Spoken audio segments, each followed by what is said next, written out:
Hallelujah. Let's continue po praising God today.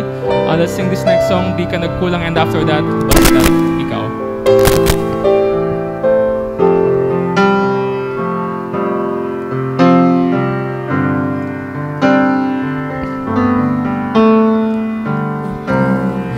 Ang pag-asa ko, tanging ikaw ang buhay ko, Jesus. Kahit ako'y nangangamba, basta't ikaw ang kasama, panatag na. Ikaw lang ang sasambahin, paligid man ay magdilim, Jesus. Kahit ba'y suliranin man, lagi kang aawitan, ikaw lamang. Kahit kailan, Kahit kailan, di ka nagkulang. Biyaya mo sa api-lapitan, ang pag-ibig mo sa akin walang hanggan. Inibig mo ako noon pa man. Ikaw lang ang sasambahin, paligid man ay magdilim, Jesus. Kahit may suliranin man, lagi kang aawitan, ikaw lamang.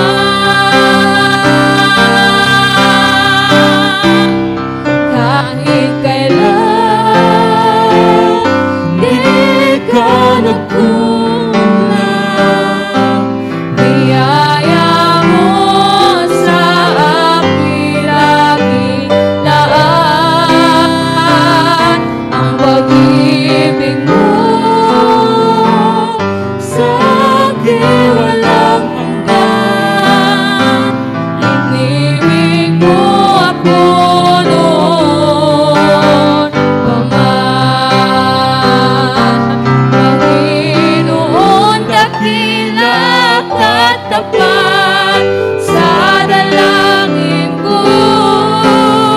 Ako'y inibig mo kahit ako ay ganito. Walang katapusan ang pagmamahal mo. Walang pinipili ang puso mo. Kahit kailan, di ka nagkulang. Biyaya mo sa akin laging laan, ang pag-ibig mo sa akin walang hanggan. Inibig mo ako noon pa man. Inibig mo ako noon pa man.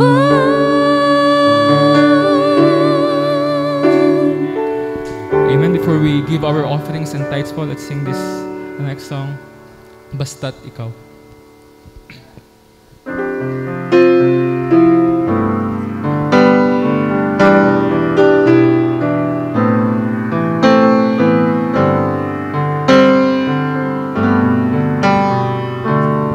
Sa buhay ko, ikaw ang bukas. Sa lahat ng suliranin ko, ikaw ang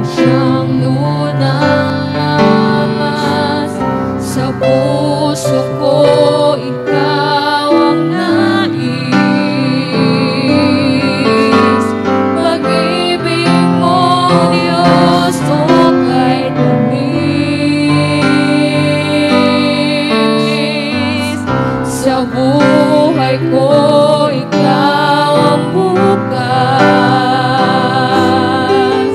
Sa lahat ng suliranin ko, ikaw ang siyang lunas. Sa puso ko, ikaw ang nais.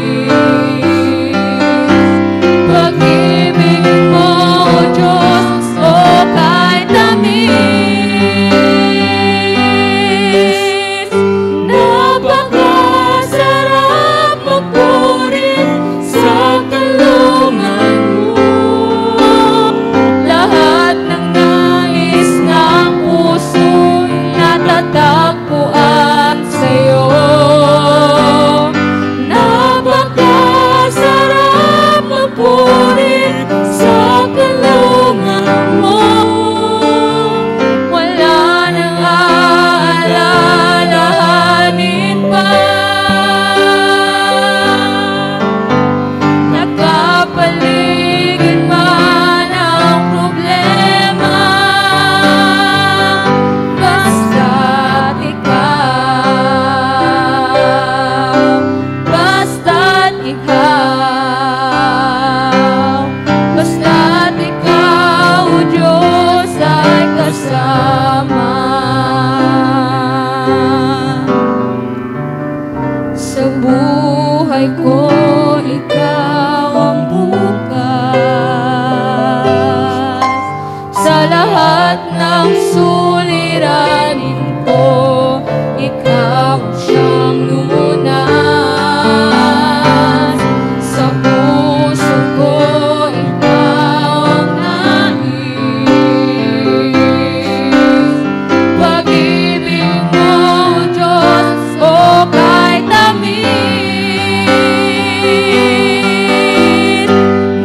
Napakasarap magpurin sa kalungan mo.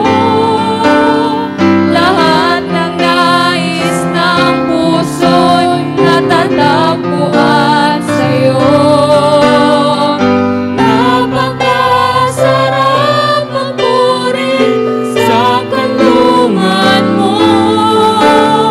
Wala nang aalalahanin pa. Nakapaligid man ang problema. Napakasarap magpurin sa kalungan mo. Lahat ng nais ng puso'y natatagpuan sa'yo. Napakasarap magpurin sa kalungan mo. Wala nang aalalahanin pa. Nakapaligid man ang problema, basta't ikaw, basta't ikaw, basta't ikaw, O Diyos, ay kasama. 1 John chapter 3 verse 2. 1 John, let's open our Bible, book of 1 John chapter 3 verse 2. And I'm excited to preach. Okay, kahapon hindi ako sanay na mag-preach ng Saturday afternoon. First time ko nag-preach ng Saturday afternoon. I'm not settled sa isip ko. Manalangin kaya tayo na bibigyan tayo ng Panginoon ng mga bagong preachers. Amen? Na makapagbahagi ng... Hindi ba kayo nagsawa sa akin? Di pa ba kayo nagsawa sa akin? Let's pray. Let's pray. Na meron pong tatawagin na magbabahagi ng salita ng Diyos. Okay? Na lalaki. Yung totoong lalaki talaga, no? Na makakapagbahagi. Alam ko marami tayong teachers na mga babae dito. They can share the Word of God. But we'll pray. We'll pray. Hindi natin alam si Pastor Freddy, Pastor Peter, maging O, kahit preacher lang, no, makakapag-share ng salita ng Diyos. Alright? So, that is that is what the church is for. Tinatawag tayo ng Panginoon para makapagbahagi ng salita ng Diyos. Alright? Oh, Pastor Ray. Diba? Nakapag-share na to ng salita ng Diyos, si Pastor Ray. Whatever we will learn from the Word of God, kahit short lang, at least nakakapag-umpisa tayo ng makapagbahagi and we can share to anyone sa mga katrabaho natin, sa ating mga kamag-anak. Okay, lakasan po natin sa pagbabasa. Everybody read with me now. Beloved, now are we the sons of God, and it doth not yet appear what we shall be. But we know that when we shall appear, we shall be like Him, for we shall see Him as He is. Let's pray. Thank you, God, for the privilege, the opportunity, the chance na makapagsamba ngayong umagang ito, Panginoon. Maraming balakid, maraming hadlang, walang kuryente, pero gumawa kayo ng paraan para sa amin, Panginoon, na hindi mahahadlangan ang aming pagsamba sa inyo. This morning, Lord, empower us with your Spirit. Nangangailangan kami ng encouragement. Nangangailangan kami ng kalakasan, nangangailangan kami ng sigla, nangangailangan kami ng inspiration. Nangangailangan kami, Panginoon, that something na makakapagputuloy kami sa buhay at sa inyong kalooban sa aming buhay, Panginoon. Gamitin niyo po ang mensahe na hinahanda niyo po para sa amin ngayong umagang ito. Open our hearts. There might be ilan sa amin ngayon na nandun sa pagsubok, nandun sa mga katanungan sa buhay, nandun sa kapighatian, nandun sa mga suliranin. Meron man sa amin dito, Panginoon, na hindi pa nakakakilala sa inyo, hindi nakatanggap kay Kristo. Lord, give them the chance to know Christ. Dahil si Kristo lang ang magbibigay daan sa amin at magbibigay buhay sa buhay po namin. Bless us with your message. Be with us in Jesus' name. Amen. You can now take your seat. Umupo na po tayo. Mga minamahal. Ito yung gusto ko sa 1 John, no? Sa mga book of John. Alam mo si John, ang author nito? Alam mo ba si John, ang author ng 1 John? Oh, siya. Siya din ang author ng John, 1 John, 2 John, 3 John. Ang tawag sa kanya ay John the Beloved. No? Because siya po yung sabi ng mga scholars, siya yung pinakamalapit sa puso ni Kristo. No, leaning upon the tawag dito. Naglilin siya sa ni Christ, no? So dahil malapit siya sa Panginoon. Sabi niya dito, Beloved, now are we the sons of God. Tayo yung mga anak ng Diyos. Anak ba tayo ng Diyos? Raise your hand if anak ka ng Diyos. Anak ka ng Diyos. Hindi ka pa sigurado kung anak ka ng Diyos. Anak ka ng tatay mo. Anak ka ng tatay mo. Ha? Oh, di ko pa alam po, Pastor. Wala pang tatanong sa akin kung anak ba talaga ako ng Diyos. Pues, kailangan mo nang malaman to. Kailangan mong suriin. Kailangan mong alamin.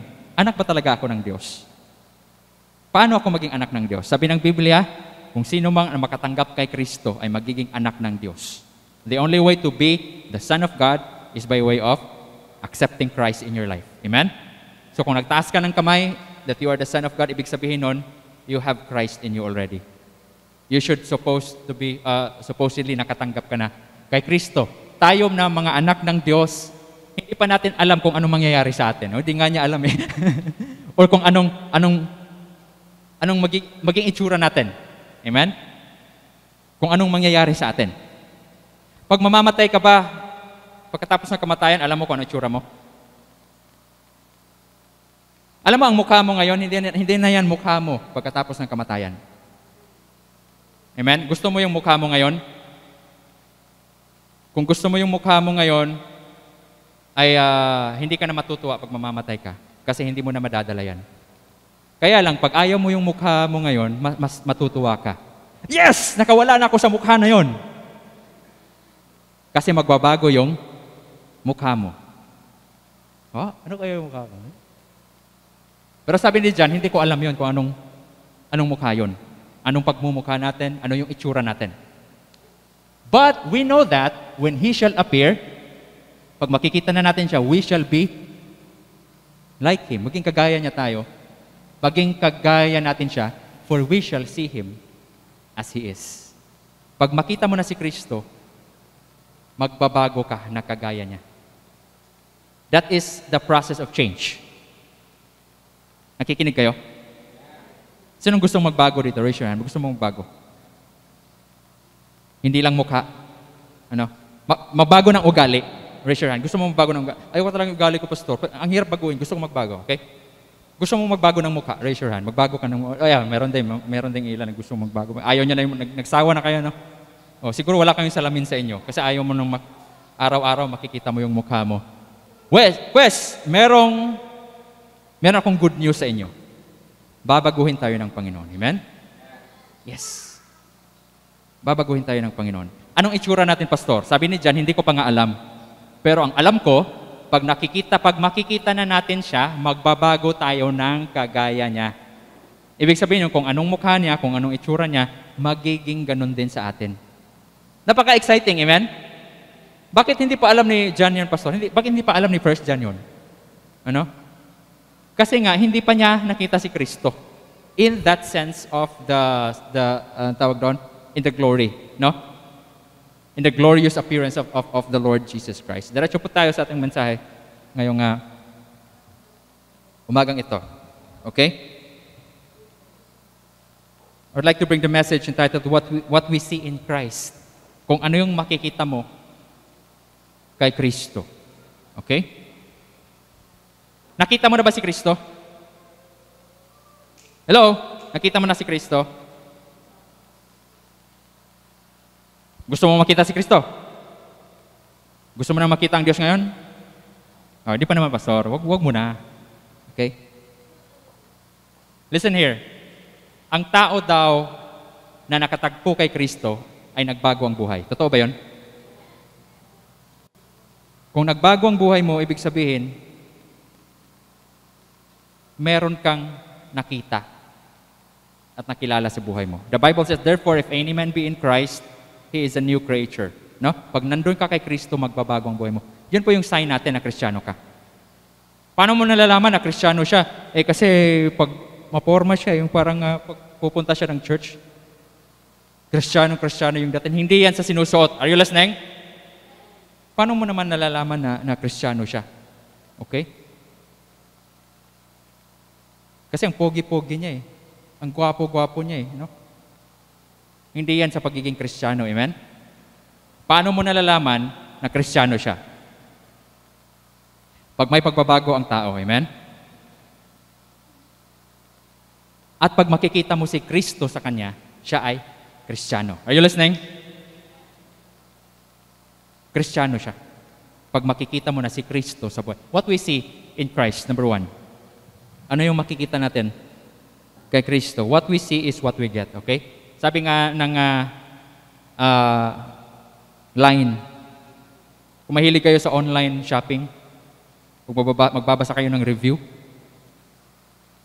maganda ba itong item na to? Tapos sabi ng mga magre-review, what you see is what you get. Okay? Kung ano nakikita mo sa picture na yan, yun yung makukuha mo sa order. Okay? Tao po! Shopee! Oh, tapos pag lagay mo ng parcel, tapos pagbukas mo, hindi naman ito yung itsura doon sa nakita ko. Iba yung itsura. Kapangit naman, pero doon sa picture, ang ganda-ganda, kaya ako nga binili, kaya ako nga in-order. Pagdating dito, pangit. Hindi naman yun yung itsura. Amen? Minsan, nakakabili tayo ng ganun, ano? Akala natin maganda, akala natin yun yung itsura, pero pagtanggap natin, hindi pala, mali pala. Peke. Pero, when it comes to Christ, what you see is what you get. Amen?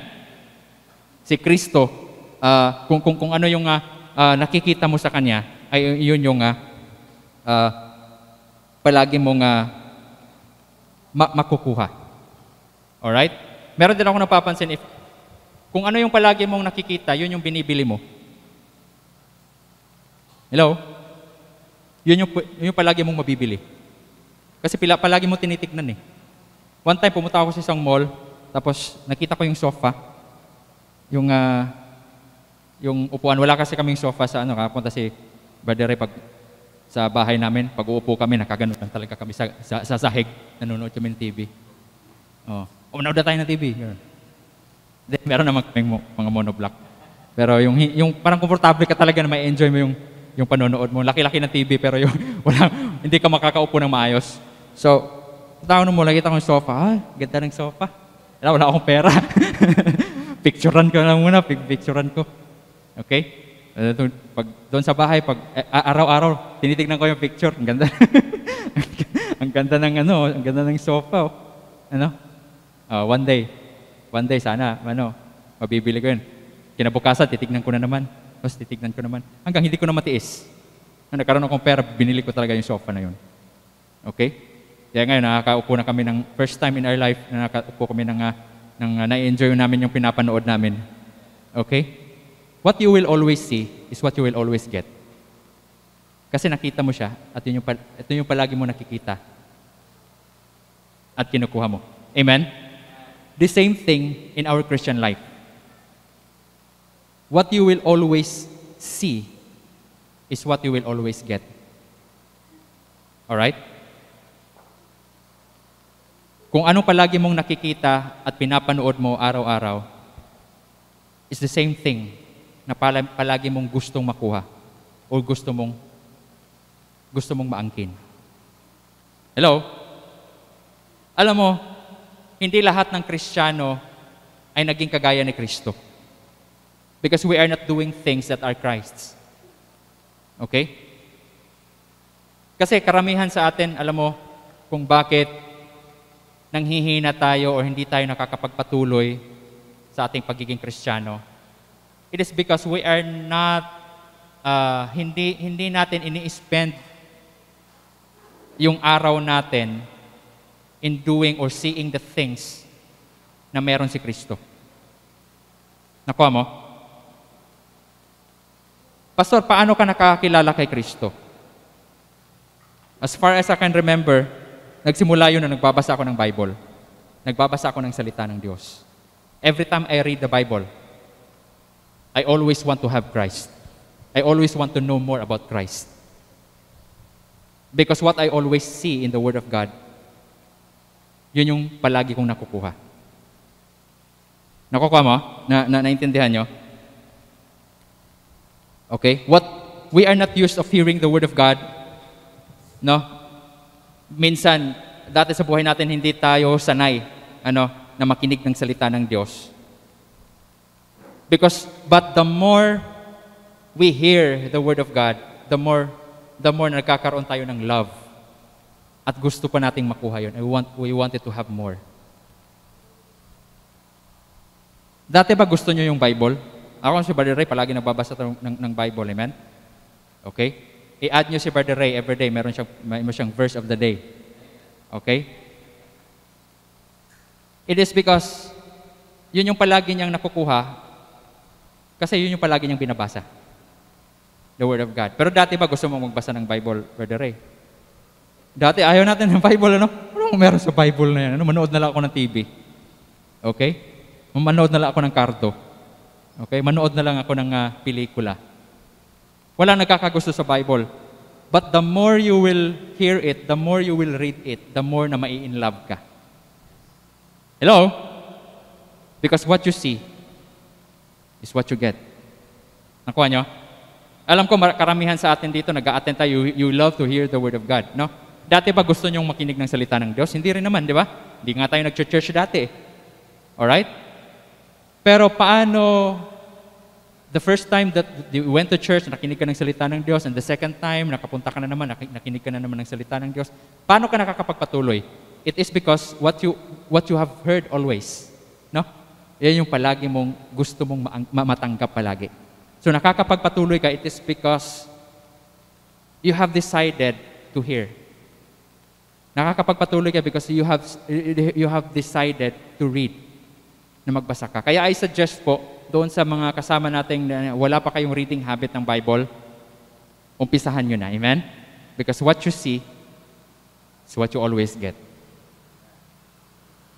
Hindi pa masyadong nabuo si Kristo sa atin because we don't have the Word of God eh. No? Mas madaling magbasa ng mga artikulo, mas madaling magbasa ng mga nasa internet, pero bakit napakahirap basahin ng Bible? Okay? So I encourage you to read your Bible because it will develop your relationship with Christ. the more you will learn more about Christ, the more you will get Christ sa buhay mo, the more that you will know, the more you will read, and the more you will hear, no, about the Word of God. Okay? Number 2, when we see in what we see in Christ, what we see is what we get. Number 2, what we see is what we follow. Kung ano yung palagi nating nakikita, yun yung sinusundan natin. Tama ba? Sinusundan. Nung una, ayaw mo pa eh. Pero dahil palagi mo itong nakikita, unti-unti mo na siyang sinusundan. James and Andrew followed Christ when they see Him. Naalala mo si James and si Andrew, they were disciples of John. Hindi sila disciples of Christ eh. And what happened is, etong si John the Baptist, he is preaching about Christ. No? Araw-araw sa mga disciples niya. Isa doon si James, isa doon si Andrew. No? Palagi nilang naririnig about Christ. Kagaya natin, palagi nating naririnig si Kristo. Amen? Meron bang service, meron bang worship service na hindi nyo narinig ang pangalan ni Kristo in this place? Meron? Meron nga kasi hindi kayo naka-imik eh. Parang meron nga. Meron ba? Meron bang araw na hindi nyo narinig si Kristo sa lugar na to? Meron? Meron. Meron. Meron nga kasi sa mukha nyo parang meron eh. Pag hindi kayo sasagot, meron yon. Kasi nakaganon kayo. Meron. Meron ba? Meron? Wala. Sagutin nyo nga. Nagtatanong ako eh. tuloy yung manonood doon sa video natin, parang walang kausap si pastor. Mga statwa ba yung, mga props ba yung nakaupo? Mga mannequin yan. Mga mannequin yata, hindi sila, minsan nga manonood yung ibang, anong church ni Pastor JR, hindi sila, tahimik lang talaga yung mga member, no? Hindi sila sumasagot. Okay? Listen here. Sana nga ba ako? Ano nga yung tanong ko? Wala akong tanong. Sige, diretso na tayo. Wala akong tanong. Ano nga yun? May time ba na hindi ko nabanggit si Kristo dito? Wala. Di ba? Kasi wala tayong ibang pinipreach dito, is Kristo lang eh, no? Bigyan ko kayo ng spoiler. Next Sunday, Kristo pa rin ang sasabihin ko. Amen? Dahil the more mo siyang naririnig, the more mo siyang sinusunod. Just like John the Baptist, he is always preaching about Christ. Ano? At nung palagi niyang binabanggit, kinikwento si Kristo doon sa mga disciples niya, one day, nakita na nila personally si Kristo. Sabi ni John and Andrew, siya pala yung kinikwento ni John. Pagkatapos, sinundan na nila. Amen? Hanggang hindi na sila bumalik kay John the Baptist. Hanggang naging disipulo sila ni Kristo. Sinundan na nila eh. Hindi na nila tinantanan eh. Hindi na nila pinakawalan eh. Yung taong palagi mong naririnig, yung taong palagi mong inaasam na makita, yung taong palagi mong naririnig araw-araw, pag makita mo na yon, hindi mo na pakakawalan. Amen? May tao na bang nagsabi sa hindi na kita pakakawalan? Oy, meron na ba? Oy, pag maano ko na siya, hindi ko na siya pakakawalan. Sana si Kristo yun. Amen? Sana si Kristo yun. Hindi na nila tinantanan si Kristo. Hinapol nila, sinundan nila. We had a preaching like that. Amen? Sinundan nila si Kristo, hindi nila pinakawalan. Every service, palagi yung naririnig si Kristo. Amen? Pag matagpuan mo na siya, huwag mo na siyang pakawalan. Amen? Because what we see is what we follow. Okay? What we see. By the way, paano ba tayo naka-develop ng fandom sa isang mga celebrity? Or becoming fan? Ako fan din ako ng mga bands dati, yung mga banda. Paano nung una Kasi yung kuya ko kasi napapatugtog sa ano namin sa sala namin yung mga iingay.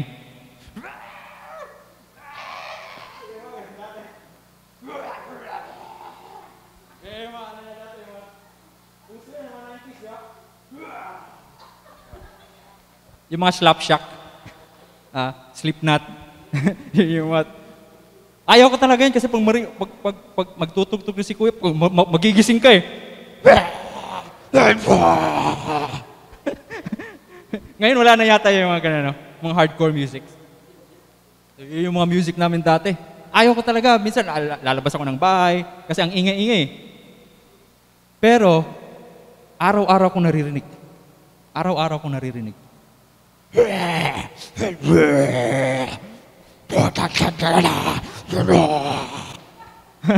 Yung mga ganung music eh. Hanggang, palagi ko siyang naririnig, hanggang I fall in love with it. I fall in love with it. And it became my genre. Kaya nga, ang FM radio station na favorite ko dati is NU 107. Kung naabutan yung NU 107, wala na ngayon yan. It's alternative rock bands, mga rock songs. Nag-close na siguro yung NU 107. Yun yung naging music ko, kahit ayaw ko man.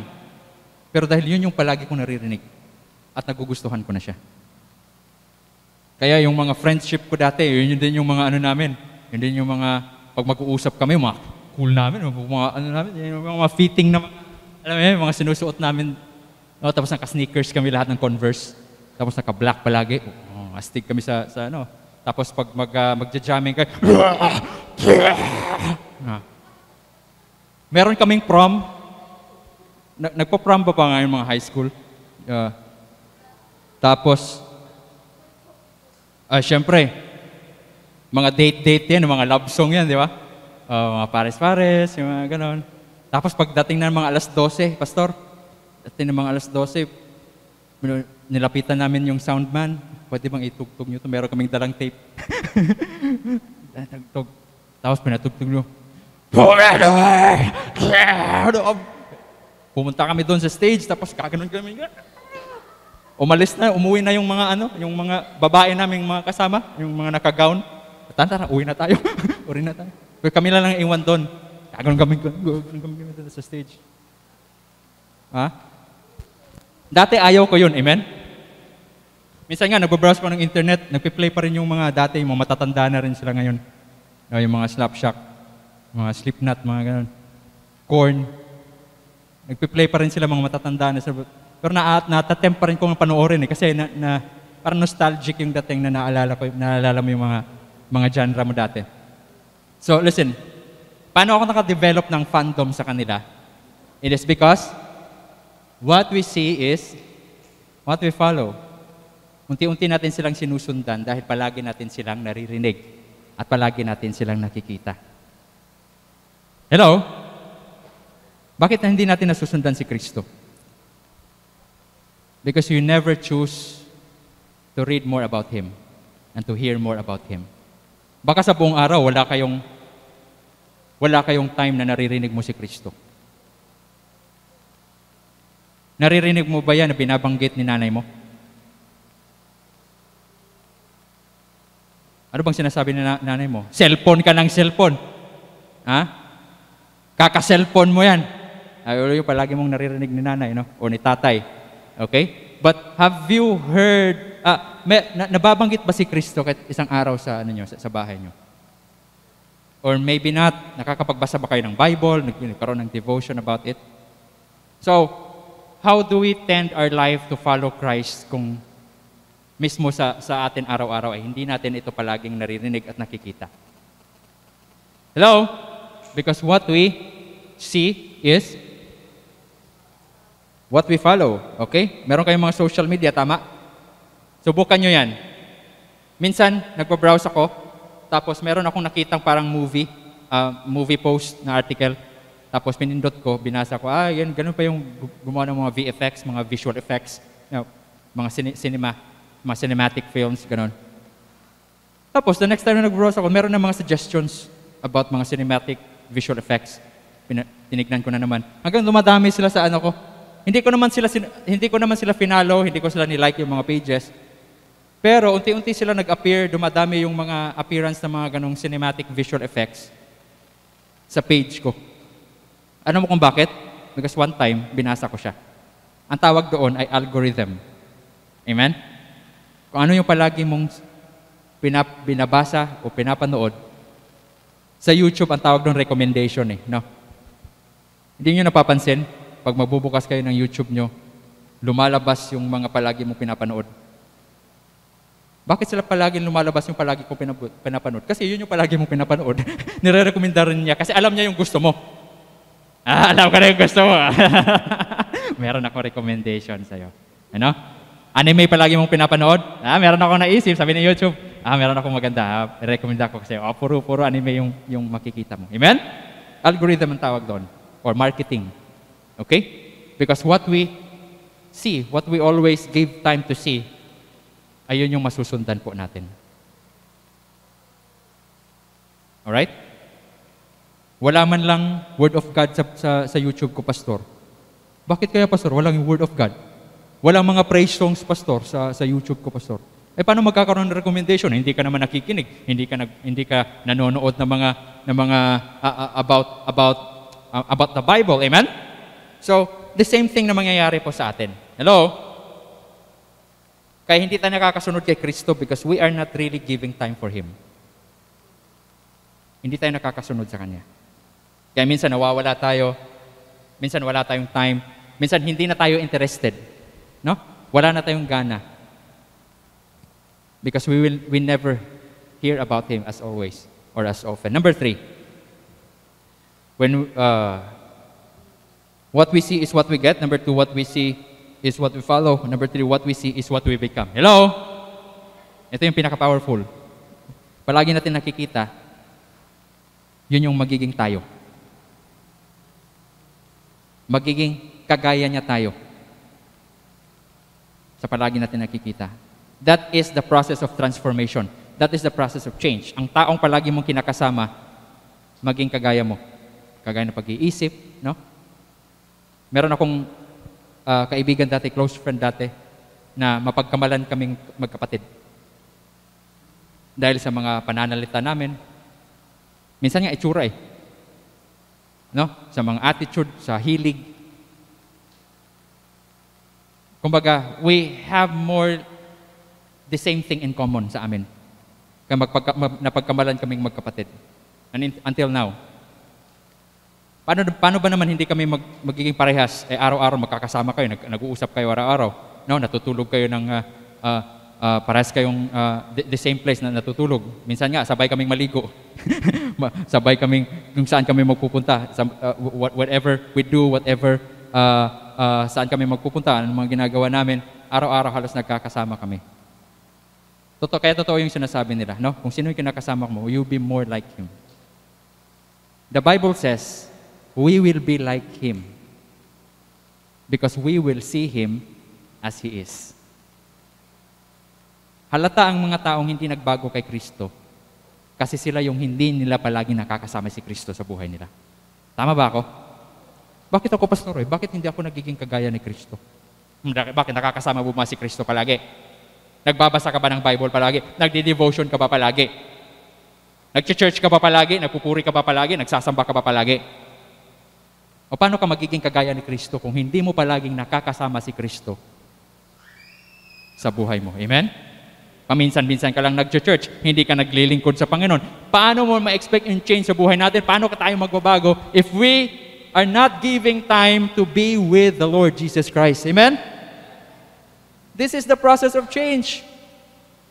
We will be like Him because we will see Him as He is. Hello? Halata, Brad. Halata, sis.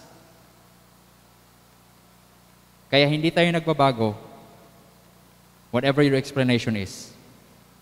Ang major reason is hindi mo palaging nakakasama si Kristo araw-araw sa buhay mo. Hello? Kasi if you are really with Christ, you will not miss anything eh. Tama ba ako?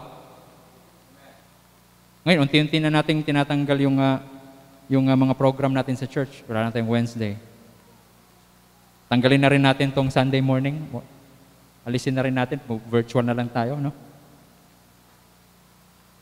Pero pag ikaw ay meron kang Kristo, hindi ka papayag. Amen? Hindi ka papayag. No, pastor. Hindi po, pastor. We want church.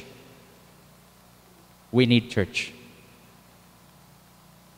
Okay? Kahit sabihin mo, pastor, hinto natin ng church, hindi ka may papayag. Why? Because you have Christ.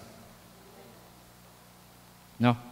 You will never miss. I don't want to miss anything about and to be with the Lord Jesus Christ. We are the sons of God, and it doth not yet appear what we shall be. But we know that when He shall appear, we shall be like Him. Ngayon po, nagbabago man tayo sa mga ugali natin. Nakikilala na tayo na naging Kristiyano tayo. Amen? Sa community mo ba, sa mga kapitbahay mo, alam nila na Kristiyano ka? Ay, buti na lang, hindi nila alam, pastor. The Bible says, let your light so shine before men. Amen? Ipakita mo ang liwanag mo. Okay? Hindi nila masasabing Kristiyano tayo dahil Baptist ang pangalan ng church. No, it's not about Baptist. Naging Kristiyano ka dahil meron kang Kristo. Hello? Hindi ka Kristiyano dahil Baptist ka or kung anong religion mo. Kristiyano ka because you have Christ in you. Dahil meron kang Kristo. At kung meron kang Kristo, merong pagbabago sa buhay mo. Nakikita mo ba yan sa sarili mo? Let's bow down our head and close our eyes. Pumikit tayo at manalangin. Nakikita mo na ba si Kristo? Ano ba yung ginagawa mo araw-araw? Ano yung palagi mong nasusundan? Ano yung palagi mong pinapanood? Nagbabago ka ba kagaya niya? Nagtatransform ka ba? Makikita ba si Kristo sa buhay mo? Kagaya ka ba ni Andrew at ni John nung nakita nila si Kristo ay hindi na nila tinantanan? Hinabol nila, sinundan nila at hindi nila pinakawalan. Bakit ganun na lang yung intensity nila? Bakit ganun na lang yung pag-aasam nila na gusto nilang hanapin, gusto nilang habulin, gusto nilang sundan si Kristo? Alam mo kung bakit? Halos araw-araw ba naman palagi nilang naririnig? Halos araw-araw ba naman palagi nilang nalalaman at natutunan about Christ? Meaning to say, pag palagi mo siyang nakikita, palagi mo siyang naririnig, palagi mo siyang nababasa, you will tend to follow Him. And you will become like Him. You will be transformed like Christ. Pastor, please pray for me. Alam kong maraming mga sagabal sa buhay ko. Hindi ako makafocus. But I want to have a change in my life. And it is upon my choice. It is in my decision. Nasa akin lang naman talaga yun, Pastor. If I want to give time for Christ. I want to be more like Him. I want to become more like Him. Alam mo kung anong gagawin mo? Spend time with Christ. Magbasa ka ng salita ng Diyos. Magkinig ka ng salita ng Diyos. Spend more time with the Lord Jesus Christ. Pastor, please pray for me. Gusto kong magbago to becoming like Christ. Na maging kagaya ako ni Kristo by way of knowing more about Him. Na gusto kong matutunan palagi, gusto kong marami pa akong malalaman kay Kristo. Na I want to follow Christ. And I want to gusto kong mag-spend ng mahabang oras sa Kanya, araw-araw, para makikita ko yung pagbabago sa buhay. Pray for me. I will raise up my hand. Sino pong una? Amen. Amen. I'll pray for you. I'll pray for you. I'll pray for you. I will pray. Pastor, I want to have Christ in my life. Gusto kong magkaroon ng Kristo sa buhay ko. Meron ba sa atin dito? Amen. I see your hand. Sino pa po? Amen. I see your hand. Amen. Meron pa po ba? I want to have Christ. Gusto kong makatanggap kay Kristo. Amen. I see your hand. Gusto kong makatanggap kay Kristo. Gusto kong magkaroon ng Kristo sa buhay ko. Mahirap man itong gawin sa buhay. May mga araw na hindi ko siya ramdam. May mga araw na nakakalimutan ko siya. But I'll try to make it every single day of my life. I want to read more about Him. Gusto kong makinig dahil gusto kong sumunod. It's your choice. Every day should be our choice. Tayo po'y tumayo. Let's end up our message with singing. Ngayong umagang ito, we'll sing, All to Jesus I surrender. I surrender all.